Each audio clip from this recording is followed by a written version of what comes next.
if it's starting to become boring and uncomfortable, and you hear that voice in the back of your head telling you to take the night off, to sleep in tomorrow, to not go for that workout, or to, put down the laptop for a few hours and maybe just chill because you've been working so hard already, I think that means two things. The first thing is that whatever you're doing, it's working. Because that voice in the back of your head, that's the old you fighting, using every trick in the book just to persuade you to come back again. And secondly, following that, it also means that whatever you do right now, you can't listen to that voice. Because the second you do, the second you let that voice persuade you, it has power over you again. And both of you will know this. So let me give you an example. I've recently started to make changes in my life, and as always, I made promises to myself that this time, it would be different. This time I wouldn't fall victim to complacency, or I wouldn't be lazy, right? And it started out really good. I saw it so clearly. It felt amazing. I was waking up way earlier than I've ever done before. I've been super consistent with my workouts. I have been putting the hours in to my side project, which is building a piece of software just for me. I've been doing new things like this YouTube channel. I've been writing. I've been consuming less. So all of these changes felt amazing, but they're also hard work, right? Because they require me to exist on this level where naturally I want to be here. I always want to fall back down to this. Existence at this level is easy. It's very comfortable. But I also know what it is. It's not returning phone calls. It's sleeping in, going to bed late. It's watching YouTube videos. It's watching porn. It's consuming and not creating. It's eating too much. The bottom line is that it's not living up to the potential that I know that I have. I know that there's another version of me in here that's like crying out for help almost. It's so desperate to break out.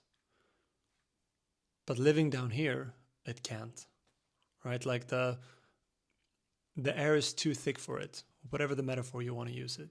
It cannot live here. That person exists only up here. So I need to stay up here for that person to be able to become a reality. Again, the problem is that staying up here is really hard.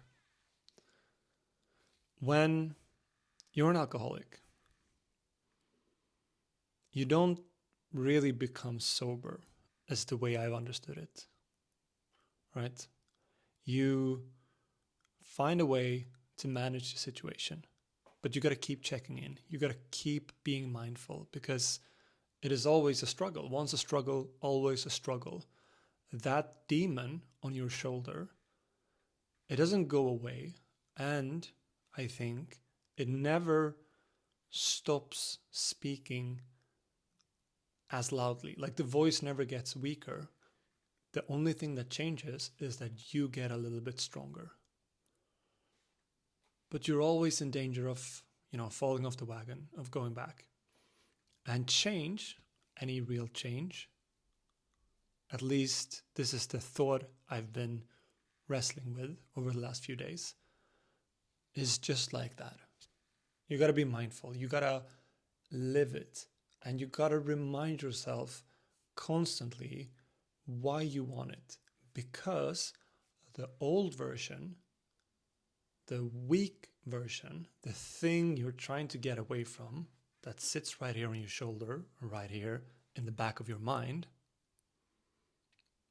it's always trying to persuade you to come back. And it never gets any weaker, right? And the thing is, you can be motivated to the max, right? You can be so determined. And while you're full of that energy, you're not hearing the voice because there's so much else going on, right? You're increasing your own output. The volume of all the noise you're making is too loud. The demon, it's still shouting, but you don't hear it. That's amazing. Enjoy that. Ride that wave. The problem is that the demon is still there, and your volume, your output, the amount of noise you're making, it doesn't go like this or even like this. It's this. It's a wave, and it's variable. And when you're in those valleys, when you're tired or you're not seeing the point of it all, when you're starting to doubt yourself, when the motivation disappears and it feels less obvious why the fuck you're even doing this. Yeah. Well, now the voice that was always there, relatively it's much, much louder. And maybe you start to listen. Like I said before, if you give in, it has power over you. And you will give in again soon. And again. And then it's a pattern. And then we're back where we started. I need to remind myself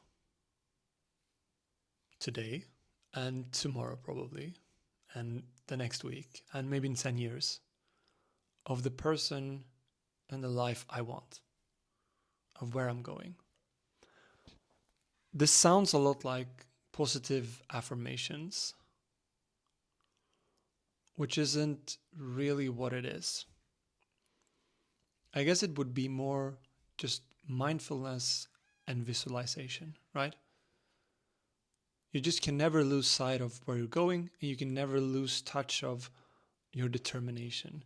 Because when those things start to waver, it is always going to be as easy as it is right now to fall back down.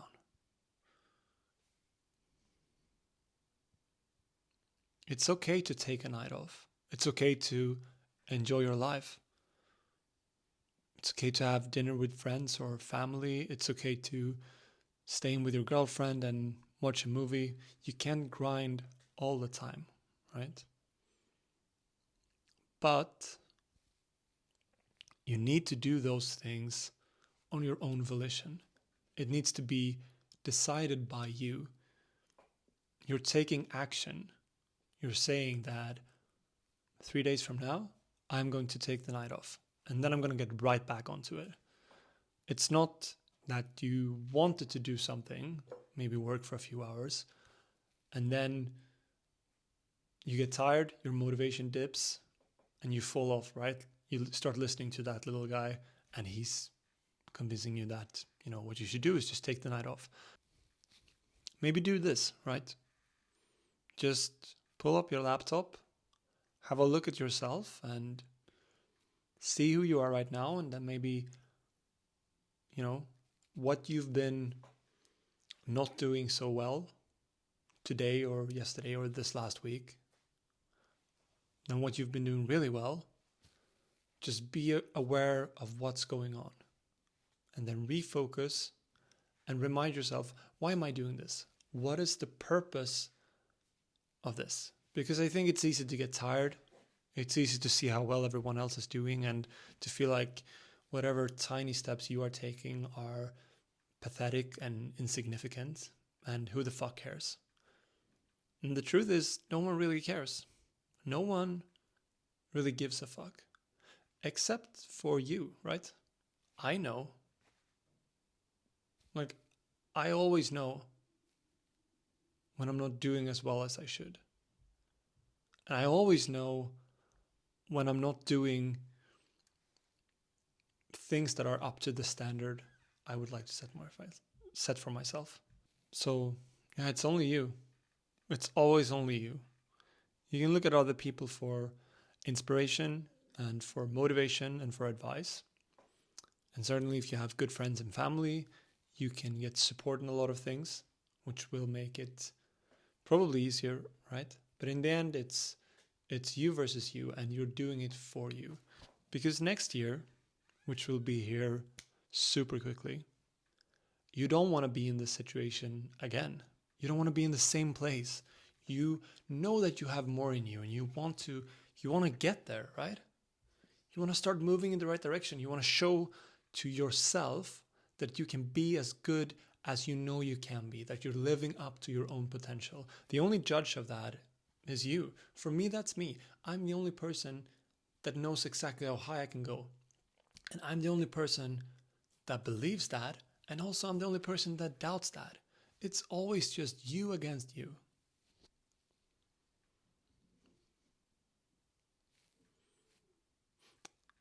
If you, for some reason, end up here and hear this, and you've been on this new journey for the last couple of weeks, take some time, check in with yourself, rethink why you started this, why the change is important to you, and then just fucking keep getting after it. I wish you all the best.